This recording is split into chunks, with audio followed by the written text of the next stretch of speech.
Welcome to our first segment of Chant, the love song of the church.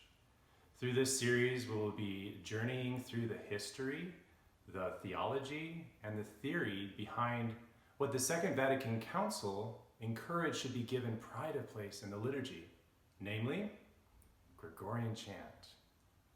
It's my hope that you will grow in understanding and appreciation through these segments of the music which has formed and nourished the faith of generations.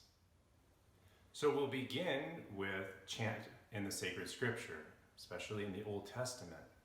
And it's crucial to understand that in the ancient biblical languages, Hebrew and Greek, there is no single word for music. Rather, it was the practice for public speaking that there would naturally be rhythm and melody that went with that public proclamation. Much in the same way, when we're delivering a speech, we may raise or lower our voices, depending on the inflection. This practice of publicly proclaiming a text with musical qualities was known as cantillation, and it naturally became the foundation of sacred music for the Jewish liturgies. The three main locations for Jewish liturgies would have been the temple, the synagogue, and the home. Of course, we know the temple as a place for sacrifice. The synagogue was a place for study and for proclamation of the sacred scriptures. And the home would have been the place for ritual meals like celebration of Sabbath or Passover. In the temple, we know from the first book of Chronicles, chapter 25, that King David specifically set aside members of the tribe of Levi whose one task was to prepare the singing of the sacred texts. In the synagogue, we could look, for example, at the beginning of Luke's gospel, where Jesus goes into the synagogue to read from the prophet Isaiah. And of course, he would have used the cantillation style when he proclaimed that sacred text in public.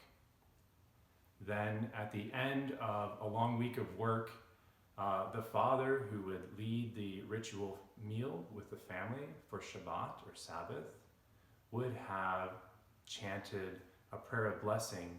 We bless you, O God, King of the universe. And it might have sounded something like this.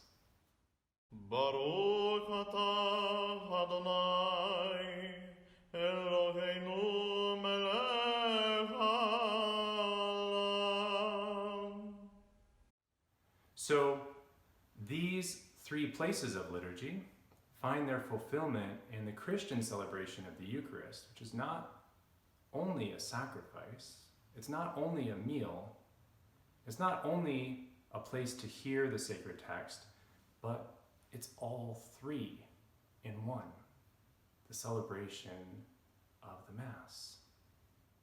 In this first segment, we see that chant flows from a sacred text. The text has primacy, and the music serves to convey the meaning more clearly. This is a fundamental pillar and bedrock for what would later develop into Gregorian chant. So through chant, we are coming in touch with the tradition of our fathers in the faith, Abraham, Isaac, Jacob, and all the prophets. Thank you for listening. Please subscribe to the channel if you want to hear future episodes of Chant, the love song of the church.